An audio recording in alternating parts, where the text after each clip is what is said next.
Hello everyone, welcome back. Types of money के previous video में हमने रिप्रेजेंटेटिव फुल बॉडीड मनी और full bodied money का concept समझा था। Now in this video we are going to discuss two most important types of money. Those are fiat money as well as legal tender money. Fiat word आपने सुना होगा, एक बहुत ही famous Italian brand की car आती है ना, बट यहां पर फिएट जो वर्ड है it is a Latin word है ना, और इसका मीनिंग होता है लेट इट बी डन, या हम कहीं पढ़ेंगे तो उसको इट शैल बी, ऐसे भी होता है लेट इट बी डन। अब ये जो लेट इट बी डन का कंसेप्ट एक्चुअली क्या है, देखिए ये कंसेप्ट आता है from the royal fiat. Royal fiat means, जैसे मैं आपको इतने लंबा टेक्निकल न ले जाते हुए बहुत इजी से अगर मैं एक्सप्लेन करूं तो जो पुराने एम्परर्स और रूलर्स, राजा महाराजा बादशाह लोग हुआ करते थे, ये लोग क्या करते थे कि इनकी बोली गई बात पब्लिक के लिए एक टाइप का ऑर्डर होती थी। उन्होंने कहा कि भाई कोई भी प्रोग्राम करना है तो बोलेंगे लेट इट बी डन, ये काम करो। अब जैसे ही उन्होंने ये ऑर्डर पास किया तो पब्लिक इसलिए काम में लगती थी बिकॉज रूलर सेज सो, उसने ऐसा कहा कि भाई ये करना है तो करना है, ठीक है। उनका ऑर्डर जो होता था वही, वो जो अथॉरिटी का ऑर्डर था वही सबके लिए एक टाइप का मींस एक फाइनल उनके लिए एक वर्डिक्ट हुआ करता था कि भाई अब आपको यही काम अल्टीमेटली करना है उसका, तो सब उस काम के अंदर लग जाते थे इसके अंदर। यही कंसेप्ट जब करेंसी के अंदर लगाया गया तो that is called as fiat money. अच्छा, फिएट मनी के कंसेप्ट को क्लियर करने से पहले थोड़ा सा इसका हिस्टोरिकल बैकग्राउंड मैं आपको बताता हूं फटाफट। देखिए, हमने प्रीवियस वीडियो के अंदर कंसेप्ट पढ़ा था अबाउट द मेटेलिक मनी, है ना, और मेटेलिक मनी जो मनी होती थी वो कहलाती थी full bodied money. Full bodied money का मीनिंग होता था कि ऐसी मनी जिसकी इंट्रिंसिक वैल्यू उसकी फेस वैल्यू के इक्वल होती है। इस पॉइंट को हम पूरे लेक्चर में याद रखिएगा, इंट्रिंसिक वैल्यू और फेस वैल्यू आर इक्वल। लेकिन फुल बॉडीड मनी के साथ प्रैक्टिकल डिफिकल्टीज बहुत थी, उसको कैरी करना प्रॉब्लमेटिक था, उसको हैंडल करना प्रॉब्लमेटिक था, है ना। तो उस प्रैक्टिकल डिफिकल्टीज को हटाने के लिए गवर्नमेंट एक कंसेप्ट लेकर आई, that is representative full bodied money. अब ये रिप्रेजेंटेटिव फुल बॉडीड मनी का मीनिंग क्या होता था कि गवर्नमेंट ने, जितनी भी अलग अलग गवर्नमेंट होती थी, उन्होंने अपने यहां पर एक सेंट्रल बैंक का एस्टैब्लिशमेंट किया और सेंट्रल बैंक को कहा कि भाई आप गोल्ड रखो अपने पास और जितने का गोल्ड आप रखोगे उतने की ही पेपर करेंसी मार्केट में सर्कुलेट कर दो। अब मेरे पास अगर 10,000 रुपीज का गोल्ड है और अगर मैं उस सेंट्रल बैंक में 10,000 रुपीज के गोल्ड को देता हूं तो उसके अगेंस्ट मुझे 10,000 रुपीज की पेपर करेंसी मिल जाएगी। या अगर मेरे पास 10,000 रुपीज की पेपर करेंसी और मैं उसको ले जाकर प्रेजेंट करता हूं किसमें, सेंट्रल बैंक में, तो वो मुझे 10,000 रुपीज के इक्विवेलेंट गोल्ड क्या कर देंगे, दे देंगे। तो ये कहलाया हमारा representative full bodied money. Means जितनी करेंसी, पेपर करेंसी मार्केट में सर्कुलेशन में है उसके इक्विवेलेंट गोल्ड रिजर्व आपके सेंट्रल बैंक के पास रखा हुआ है। देखिए, मैं आपको एक आगे थोड़ा सा और बताऊं उसमें कि आपने फॉरेन एक्सचेंज के दो सिस्टम सुने होंगे। एक होता है इसमें फॉरेन एक्सचेंज के जो पुराने सिस्टम से, एक तो था अपना कौन सा, क्लासिकल गोल्ड स्टैंडर्ड, और उसके बाद आया था सेकंड ब्रेटन वुड सिस्टम, ठीक है। क्लासिकल गोल्ड स्टैंडर्ड अप्रोक्सीमेटली 1870 से 1914 तक अप्रोक्सीमेटली रहा। इस क्लासिकल गोल्ड स्टैंडर्ड में मैं ऐसी ओवरव्यू देता हूं कि भाई जो फॉरेन जो इंपोर्ट एक्सपोर्ट का बेस हुआ करता था that was the metallic currency और द मेटल और द गोल्ड।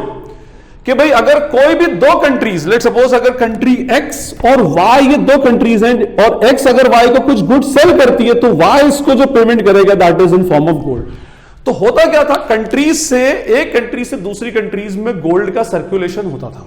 भाई जिस कंट्री के पास जितना ज्यादा गोल्ड रिजर्व, नेचुरली वो कंट्री क्या करती थी, मार्केट से बहुत ज्यादा प्रोडक्ट मार्केट से परचेज करने में कैपेबल हुआ करती थी, है ना। ये gold standard, classical gold standard चला करता था। ये भी एक टाइप का रिप्रेजेंटेटिव फुल बॉडीड मनी और फुल बॉडीड मनी के अंदर यूजुअली हुआ करता था। बट फर्स्ट वर्ल्ड वॉर 1914 के आसपास फर्स्ट वर्ल्ड वॉर हो गया और उसके बाद में मैक्सिमम कंट्रीज ने क्या किया, अपने गोल्ड रिजर्व को अपने यहां पे प्रिजर्व करना स्टार्ट कर दिया कि भाई हमें गोल्ड की रिक्वायरमेंट है, हमारा वॉर हो रहा है और वॉर अफेक्टेड कंट्रीज के अंदर मनी की रिक्वायरमेंट एक्चुअली ज्यादा होती है, तो उन्होंने गोल्ड के रिजर्व को अपने यहां पर करना स्टार्ट कर दिया। इंपोर्ट एक्सपोर्ट ऑफ गोल्ड बंद हो गया तो क्लासिकल गोल्ड स्टैंडर्ड भी एक टाइप से कोलैप्स हो गया। फिर फर्स्ट वर्ल्ड वॉर के बाद में ब्रेटन वुड के अंदर बहुत सारी कंट्रीज की मीटिंग हुई और दो ऑर्गेनाइजेशन का एस्टैब्लिशमेंट किया, IMF एंड वर्ल्ड बैंक, है ना। और उसके अंदर कुछ डिसीजंस लिए गए। एक डिसीजन सबसे इंपॉर्टेंट था कि भाई बोला गया जो वर्ल्ड करेंसीज है, अलग अलग कंट्री की करेंसी, जैसे इंडियन रुपी, नेपाली रुपी, या जो भी कंट्री की करेंसी है, उसको पैगिंग की गई, उसको पैग किया गया विथ यूएस डॉलर्स, उसको यूएस डॉलर से पैक किया गया। बोले आप अपनी कंट्री की करेंसी को यूएस डॉलर से पैक कर दो, और बोला गया आपकी करेंसी से क्यों पैक कर दे भाई, क्या है आपकी कंट्री में? तो बोला गया हमारा जो यूएस डॉलर है वो गोल्ड रिजर्व से बैक्ड अप है। और सुनिए कैसे यूएस डॉलर के अगेंस्ट जो ट्रस्ट था, लोगों का कॉन्फिडेंस बिल्डअप किया। उन्होंने कहा कि हम एक रेट दे रहे हैं, 1 ounce is equals to 35 US dollars. जब चाहो आप हमारे यहां पर एक काम करना कि यूएस डॉलर लेकर आना और उसके अगेंस्ट हम आपको इस रेट से गोल्ड एक्सचेंज करके दे देंगे, या आप इतना गोल्ड लेकर आ जाना तो हम इस रेट से आपको यूएस डॉलर्स दे देंगे, क्योंकि अब आपको इंपोर्ट एक्सपोर्ट के लिए यूएस डॉलर की रिक्वायरमेंट होगी। तो एक रेट फिक्स कर दी गई और उस रेट के अकॉर्डिंग क्या कर दिया गया, यूएस डॉलर सप्लाई करना स्टार्ट कर दिया गया, है ना। बट अभी भी क्या है, जब आपको 1 ounce is equal to 35 US dollar का आपने रेट वर्ल्ड वाइड ओपन कर दिया है, तो नेचुरली अभी कल को कोई आ जाएगा और आपके सामने यूएस डॉलर देगा तो आपको उसको गोल्ड देना पड़ेगा, है ना। तो फेडरल रिजर्व ने भी क्या, फेडरल रिजर्व ऑफ यूएस ने क्या कर रखा था कि भाई जितना उनके पास गोल्ड का बैकअप था उतनी करेंसी मार्केट में सर्कुलेशन में थी। बट उस पीरियड के अंदर दो प्रॉब्लम्स हम यूएस के साथ आई, एक तो ग्रेट डिप्रेशन ऑफ 1930s और एक वियतनाम वॉर। तो इस वजह से यूएस को मनी की रिक्वायरमेंट बहुत ज्यादा होने लगी। तो उन्होंने क्या किया कि बहुत सारी पेपर करेंसीज प्रिंट करना स्टार्ट कर दी for development of their economy, अपनी इकोनॉमी को डेवलप करने के लिए और अपनी कंट्री के डेवलपमेंट के लिए, एस्टैब्लिशमेंट के लिए। अब उसमें उन्होंने ये जो फॉर्मूला था कि जितना गोल्ड रिजर्व उतनी ही मार्केट में करेंसी, उसको पीछे छोड़ दिया, मींस उसको हटा दिया उस कंसेप्ट को, और गोल्ड रिजर्व से ज्यादा मार्केट के अंदर करेंसी प्रिंट करना स्टार्ट कर दिया। कौन सी, यूएस डॉलर। और देखिए ब्रेटन वुड के बाद में यूएस डॉलर जो था वर्ल्ड वाइड एक्सेप्टेबल हो गया, तो वो नेचुरली जब वो करेंसी मार्केट के अंदर आई तो दूसरी कंट्रीज के अंदर भी जाने लगी। एक कंसर्न किसी ने उठाया कि भाई देखिए हमारे पास जितना गोल्ड रिजर्व है उससे ज्यादा करेंसी मार्केट में सर्कुलेशन में है, कल को अगर कोई बंदा क्या करेगा, कोई यूएस डॉलर लेकर आ गया, तो हमने तो लोगों को प्रॉमिस कर रखा है 1 ounce is equal to 35 US dollars में, तो हमें क्या करना पड़ेगा, उनको गोल्ड देना पड़ेगा, जबकि हमारे पास गोल्ड रिजर्व की शॉर्टेज होने के चांसेस है। ये एक रिस्क बेसिकली था। तो finally in the year 1971 US president Richard Nixon ने इन्होंने फाइनली अनाउंस किया कि from now onwards US dollar is no more backed up by the gold. अब से हम आपको इस रेट के ऊपर गोल्ड नहीं दे पाएंगे। अब अगर आप हमारे पास यूएस डॉलर लेकर आओगे भी तो हम आपको अल्टीमेटली उसको गोल्ड में एक्सचेंज करके नहीं देंगे। गोल्ड का बैकअप हटा दिया गया, मींस इंट्रिंसिक वैल्यू और फेस वैल्यू खत्म। बोले फिर क्या, बोले अब से ये यूएस डॉलर मार्केट में इसलिए सर्कुलेशन में होगा क्योंकि हम बोल रहे हैं, यूएस गवर्नमेंट, यूएस अथॉरिटी बोल रही है कि हम बोल रहे हैं कि हां अगर मार्केट में एक $100 का बिल है तो वो $100 उसकी वर्थ इसलिए क्योंकि हम फेडरल रिजर्व इसको बोला जा रहा है। एनीवे फिर लंबी चौड़ी कहानी उसके पीछे कि किस तरह से उसको एडजस्ट किया गया, बट अल्टीमेटली 1971 में उसके पीछे से गोल्ड का बैकअप हटा लिया गया। अब मार्केट के अंदर जो भी करेंसी सर्कुलेशन के अंदर थी वो इसलिए सर्कुलेशन में और उसकी वर्थ इसीलिए थी क्योंकि गवर्नमेंट गवर्नमेंट ने कहा था कि हाँ इसकी वर्थ 1,100 यूएस डॉलर है, तो आप मान लो कि हाँ भाई 100 यूएस डॉलर है, और मार्केट में आपको वो जो बिल है, वो जो $100 का बिल है, वो $100 की गुड्स और सर्विसेज परचेस कर दे देगा, आपके $100 के डेट्स को क्लियर अल्टीमेटली कर देगा उसके अंदर। बट उसके पीछे से बैकअप हट गया। अब इसका मीनिंग क्या हुआ, देखिए इससे मैं चलता हूं तो इसका मीनिंग ये हुआ कि now face value becomes greater than it's intrinsic value. Dollar को प्रिंट करने की वैल्यू क्या, वो तो पेपर, कागज का टुकड़ा है, उसको प्रिंट किया, उसकी प्रिंटिंग कॉस्ट, उसकी इंक और पेपर सब मिला करके हार्डली ₹2 ₹3, और ₹2 ₹3 का जो कॉस्ट का जो पेपर बिल है वो मार्केट के अंदर $100 के अंदर चला। ऐसे ही हमारे यहां पर, जैसे मैंने अभी आपको बताया कि 2000 रुपीज का अगर नोट है तो उसकी एक्चुअली इंट्रिंसिक वैल्यू 2000 रुपीज नहीं होगी, 3 या 4 रुपए बहुत सब, ठीक है। तो फिएट करेंसी एक्चुअली वो करेंसी होती है जिसका face value is always greater than it's intrinsic value, और उसके अगेंस्ट गोल्ड का बैकअप नहीं होता। वो मार्केट में इसलिए सर्कुलेशन में बिकॉज गवर्नमेंट ने बोला कि हम ये, अब जैसे गवर्नमेंट बोलती है कि हम 1000 रुपीस का नोट मार्केट में निकाल रहे हैं, तो बस गवर्नमेंट ने बोल दिया 1000 रुपए इसकी वर्थ है, तो समझ जाओ 1000 रुपए के अंदर चलेगा। मींस अब आपकी इकोनॉमी के अंदर ये 1000 रुपए की गुड्स और सर्विसेज परचेस करके देगा, मार्केट से 1000 रुपए का गोल्ड भी परचेस कर देगा, है ना, आपके 1000 रुपीस के डेब्ट्स को भी क्लियर कर देगा। लेकिन ये याद रखना कि इसके इक्विवेलेंट गोल्ड का रिजर्व सेंट्रल बैंक के पास नहीं है, सिर्फ इसलिए है कि गवर्नमेंट ने ऐसा बोला है एक्चुअली। ठीक है, अब गवर्नमेंट जितनी चाहे वो करेंसी प्रिंट करके मार्केट के अंदर सर्कुलेट कर सकती है। उसके पीछे से जो गोल्ड का बैकअप था, ये जो इस टाइप का गोल्ड का बैकअप, वो क्या हो चुका है, बिल्कुल खत्म हो चुका है। आज के सिनेरियो के अंदर जो मैक्सिमम कंट्रीज की करेंसी है, वो मैक्सिमम कंट्रीज जो है वो फिएट करेंसी के कंसेप्ट के ऊपर ही अल्टीमेटली चलती है। तो हमने क्या समझा कि भाई फिएट करेंसी वो करेंसी है जिसकी face value is greater than it's intrinsic value, और वो मार्केट में इसलिए सर्कुलेशन में बिकॉज गवर्नमेंट से, सो गवर्नमेंट ने बोला है कि भाई इसकी वैल्यू 2000 रुपीज है, तो आप उसको 2000 में एक्सेप्ट करो, फाइन। अब देखिए, ये था हमारा कंसेप्ट फिएट करेंसी का। एक स्टेप अगर हम आगे बढ़े तो वहां से हमारा कंसेप्ट निकलता है about the legal tender money.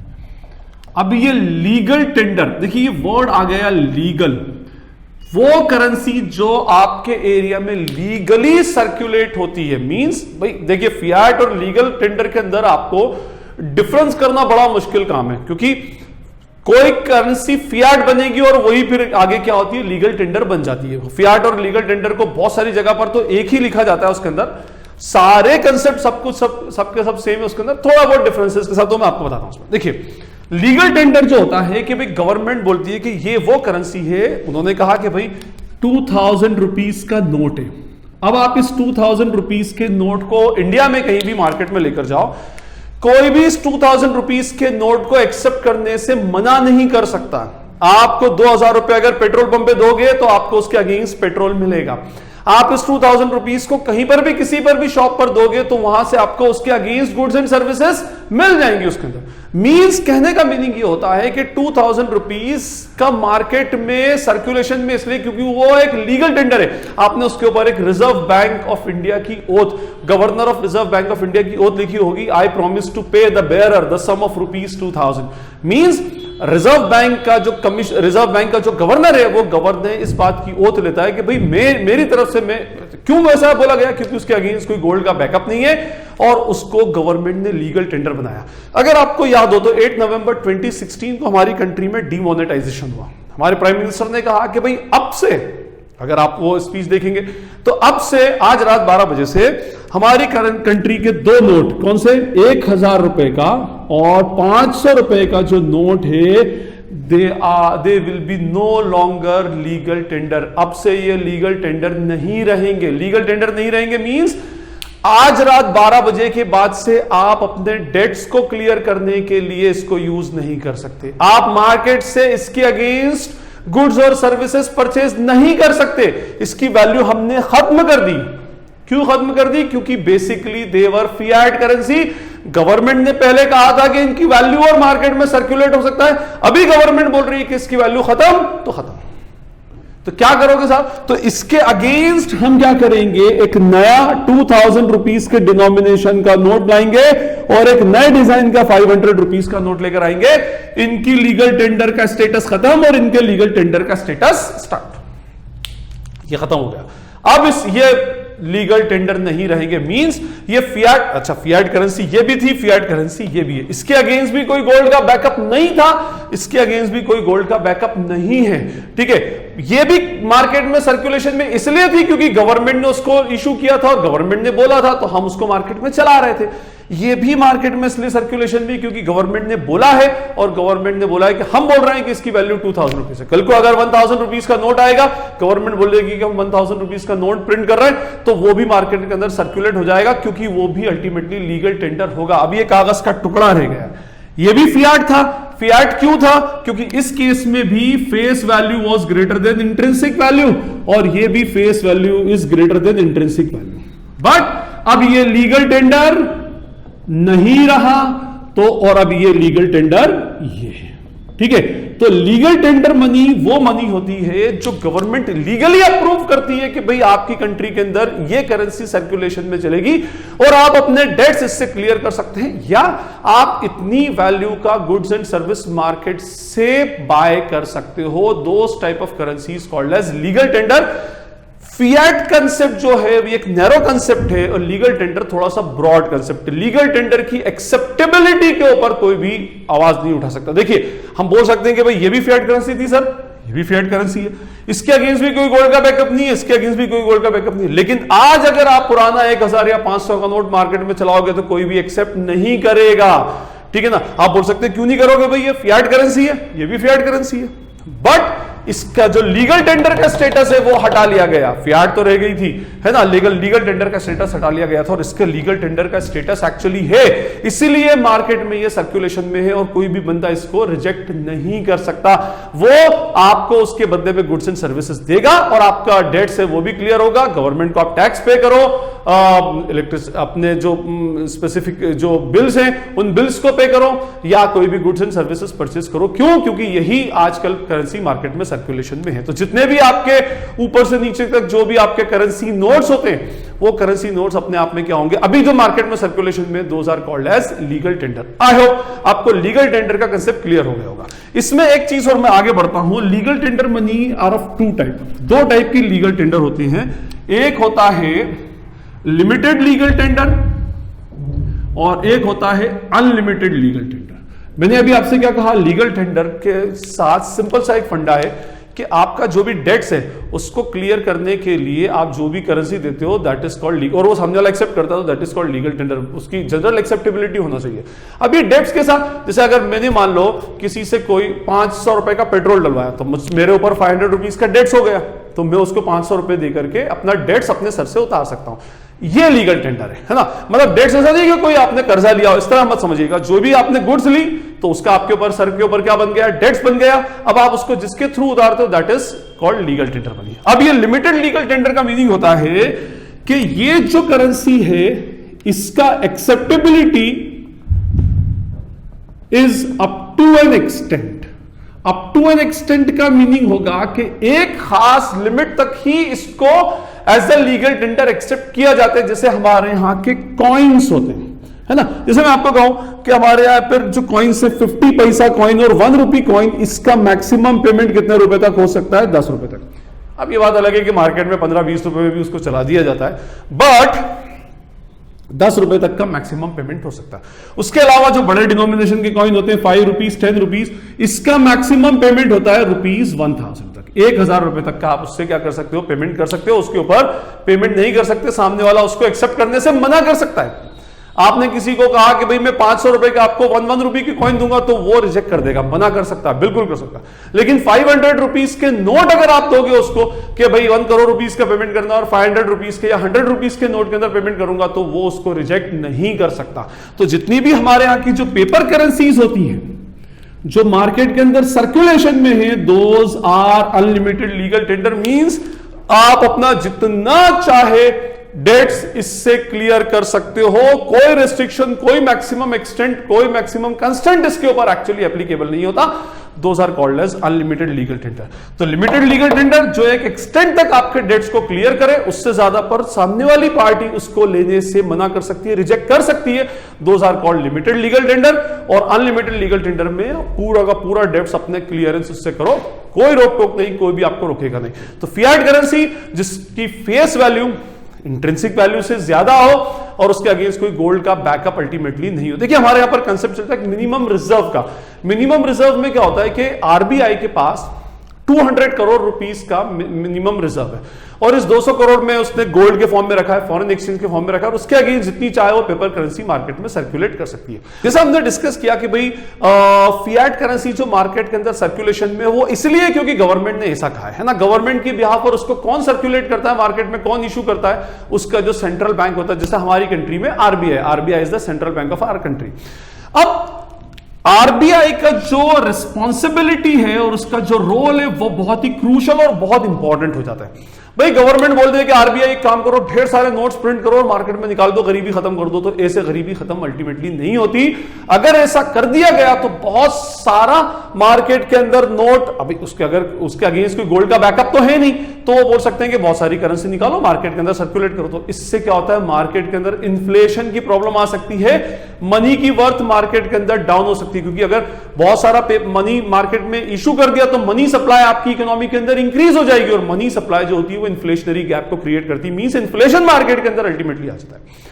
तो ऐसे केस में जो अथॉरिटी है, जो अथॉरिटेरियन जो भी आपकी कंट्री की अथॉरिटी है, उस कंट्री की अथॉरिटी का रोल बहुत ही क्रूशियल और बहुत ही इंपॉर्टेंट हो जाता है, और उसको बहुत बैलेंस करके इस करेंसी को मार्केट के अंदर सर्कुलेशन के अंदर लेकर आना पड़ता है, मींस मनी सप्लाई को भी मेंटेन अल्टीमेटली करना पड़ता है। तो this is all about the concept of fiat money as well as legal tender money. Concept थोड़ा सा टिपिकल है, अगर आपको कोई क्वेरी या डाउट लगता है तो you can ask in the comment section, जितनी जल्दी होगा पढ़कर मैं रिप्लाई करने की ट्राई करूंगा। This is Najeeb Hashmi signing off from commerce solution. Thank you.